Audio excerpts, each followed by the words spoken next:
Hello friends, तो कैसे हैं आप लोग। उम्मीद करते हैं कि बहुत अच्छे होंगे। आज जो वीडियो होने वाला है बहुत ज़्यादा इंपॉर्टेंट है और बिहार में सबसे ज़्यादा ट्रेंडिंग में भी ये वीडियो चल रहा है, क्योंकि बिहार में जिस भी नागरिक जिस भी पब्लिक से अगर बात करें तो यही वीडियो के बारे में चर्चा हो रहा है। फ्रेंड्स, तो हम बात कर रहे हैं बिहार में जो अभी सर्वे चल रहा है, जमीन सर्वे के बारे में मैं बात कर रहा हूँ फ्रेंड्स।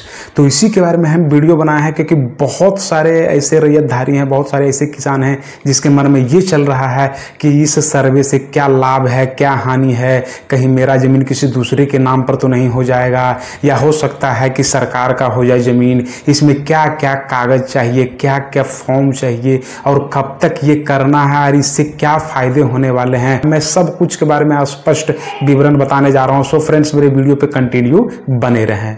आप देख सकते हैं फ्रेंड्स, इसमें प्रपत्र 2 है। देख रहे हैं यहाँ पे लिखा हुआ है रैयत द्वारा या धारित भूमि की स्व घोषणा हेतु प्रपत्र।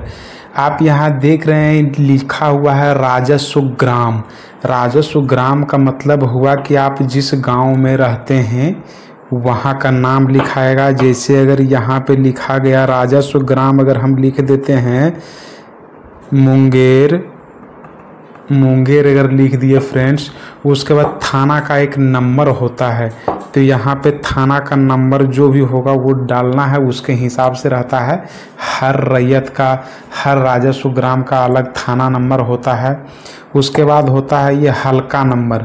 हल्का नंबर भी अगर आपको नहीं मालूम होगा तो अपने अंचल में कर्मचारी से भी पूछ के भर देना है। और पुलिस थाना, आपका जहाँ पुलिस थाना है वो भर देना है। उसके बाद अंचल, आप तो जानते ही होंगे कि आप किस अंचल से बिलोंग करते हैं। बाद में आ जाता है जिला, तो ये तो आप भली भांति जानते हैं कि किस जिला में रहते हैं आप।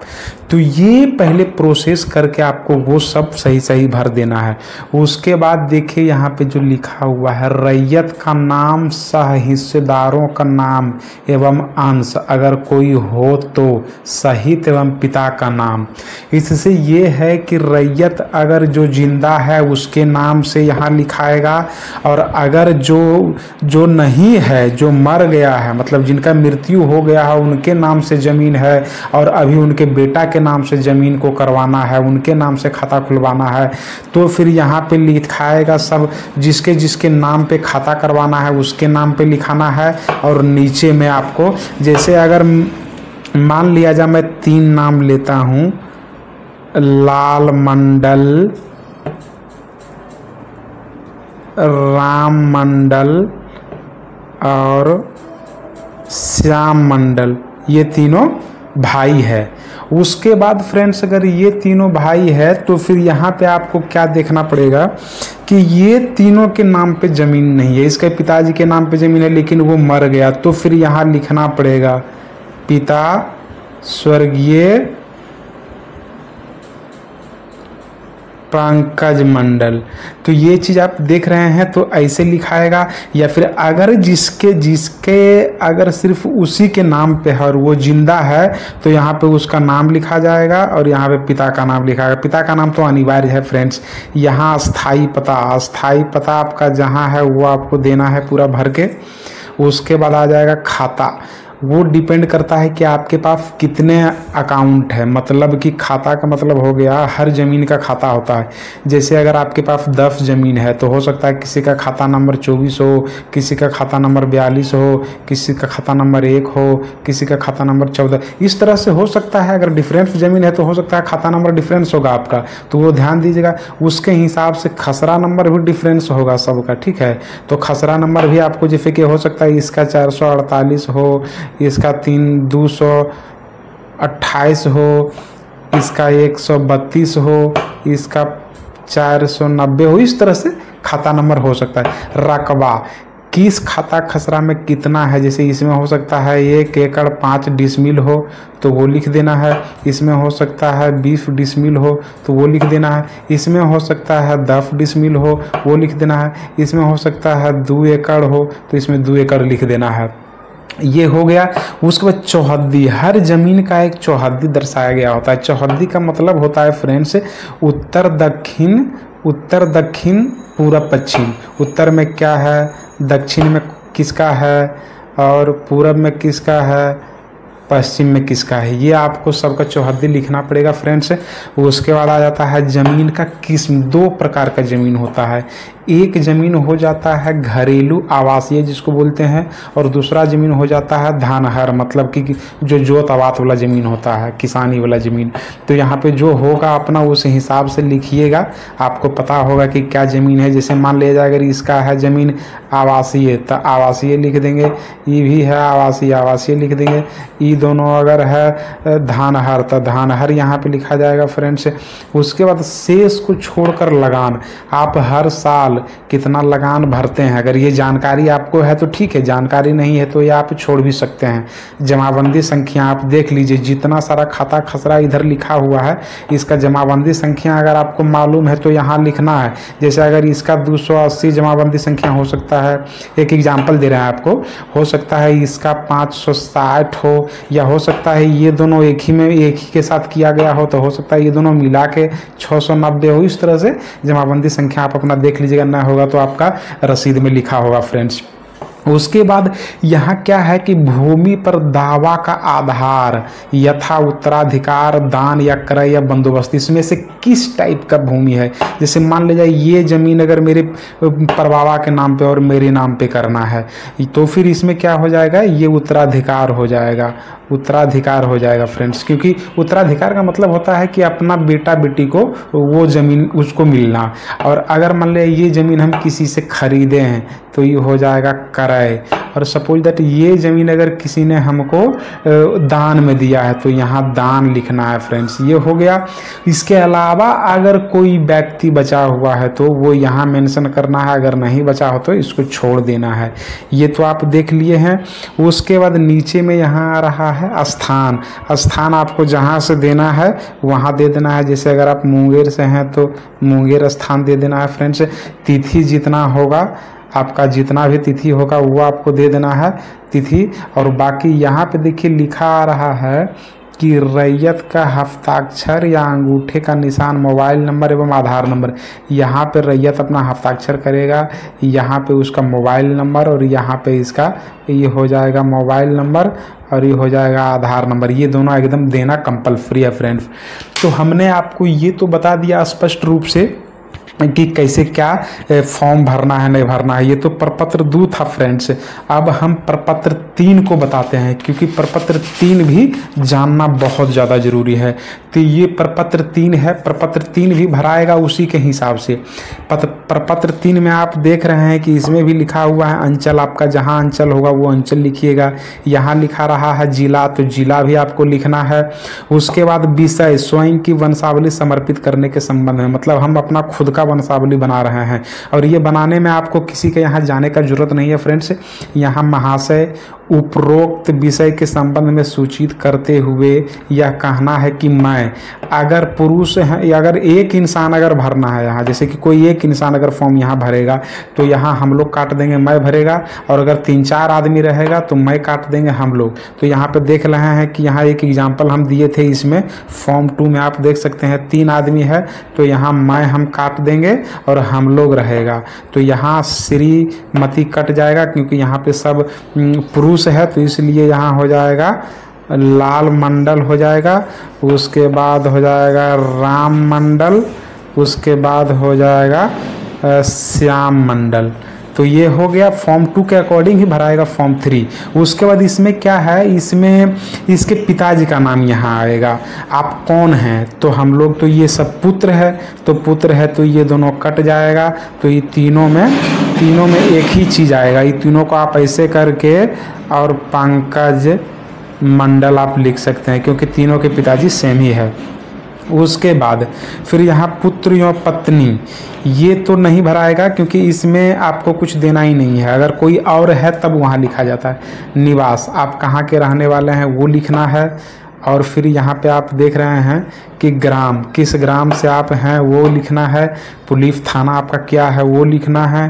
अंचल आपका जो है ये लिखना है। जिला आपका जहाँ है वो लिखना है। जाति आपका जो है वो लिखना है।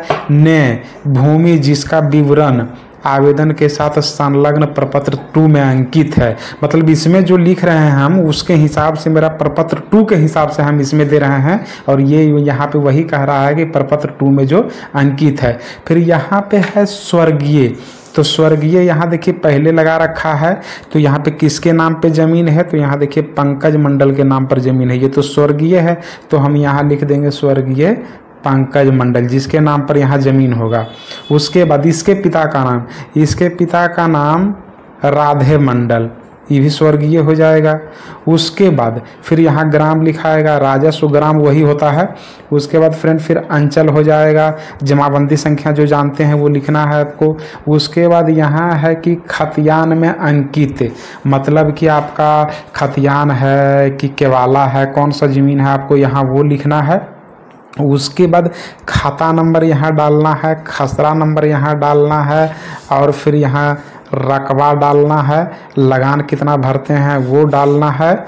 और उसके बाद फिर आप देख लीजिए यहाँ उत्तराधिकार बंटवारा अर्जित किया गया है, मतलब आप समझिए कि ये उत्तराधिकार हो गया, बंटवारा तो नहीं है क्योंकि अपना है सब।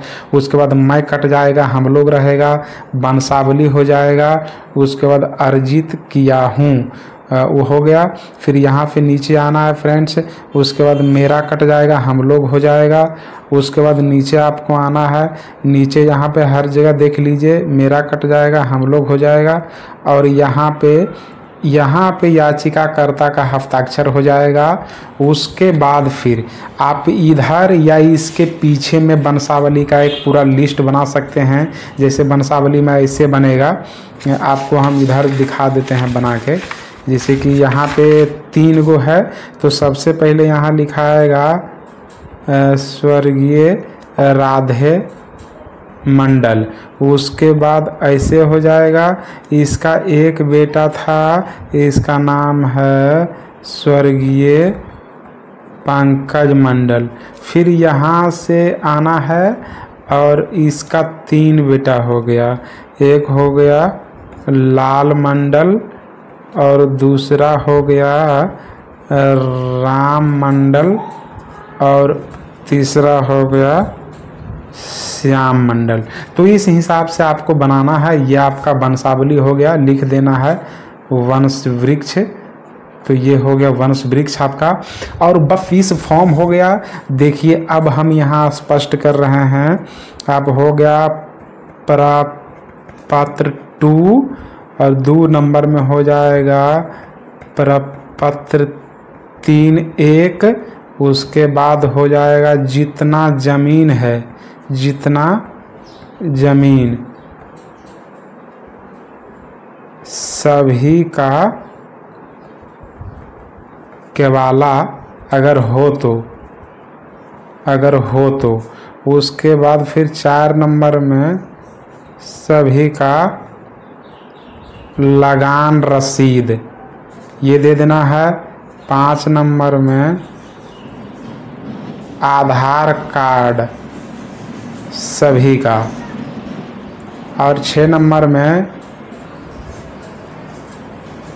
मोबाइल नंबर लिखना है।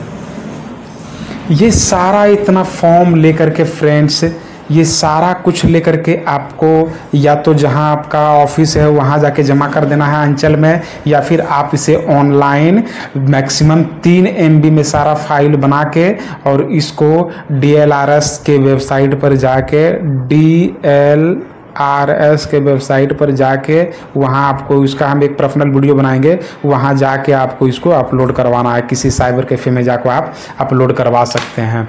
सो फ्रेंड्स, आपको ज़्यादा पैनिक होने का ज़रूरत नहीं है, क्योंकि ये जो सर्वे हो रहा है ये हम लोगों के लिए हो रहा है, हर रैयत के लिए हो रहा है। और कहीं ना कहीं भविष्य में किसी भी प्रकार का कोई परेशानी ना हो, किसी भी प्रकार का ज़मीन में कोई झगड़ा झमेला ना हो, तो उसके हिसाब से ये सरकार ने कदम उठाया है। क्योंकि अगर देश में अगर झगड़ा झमेला होता है तो तो यही ज़मीन को लेकर के होता है फ्रेंड्स। तो इसीलिए आप लोग भटके नहीं, ये बहुत अच्छा कदम उठाया गया है सरकार की तरफ से। सरकार को स्पष्ट हो जाएगा।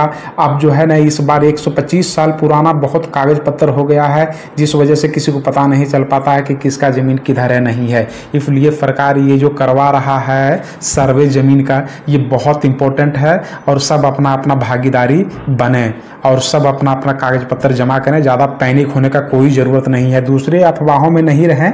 ये जितना जल्दी हो सके उतना जल्दी आप लोग दें और सरकार के इस कार्य में सहयोग करें फ्रेंड्स।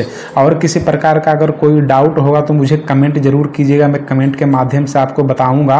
और मैं फिर इसके दूसरे वीडियो में ज़रूर बताऊंगा कि इसे ऑनलाइन कैसे सबमिट करना है। फिलहाल अभी नया नोटिस आया है कि सरकार 3 महीना का डेट बढ़ा दिया है, इसलिए आप लोगों के पास अगर कागज पत्र नहीं भी होगा तो कागज पत्र इकट्ठा करके और जहाँ से भी जो होगा सब करके बढ़िया से सारे कागजात के साथ फॉर्म को सबमिट करना है, चाहे ऑनलाइन हो या ऑफलाइन। सो फ्रेंड्स, उम्मीद है कि ये वीडियो आपके काम में जरूर आए होंगे, आप इससे बहुत कुछ सीखे होंगे, ताकि आप अपना ज़मीन सर्वे में किसी प्रकार का दिक्कत ना हो और आप अच्छे से उसमें सहयोग बन सकें और अपना भागीदारी निभा सकें। फ्रेंड्स, अगर वीडियो अच्छा लगा होगा तो लाइक करें, चैनल पे अगर नए हैं तो सब्सक्राइब करते हैं करें। फिर मिलते हैं एक नए इंपॉर्टेंट वीडियो में, तब तक के लिए धन्यवाद। जय हिंद फ्रेंड्स।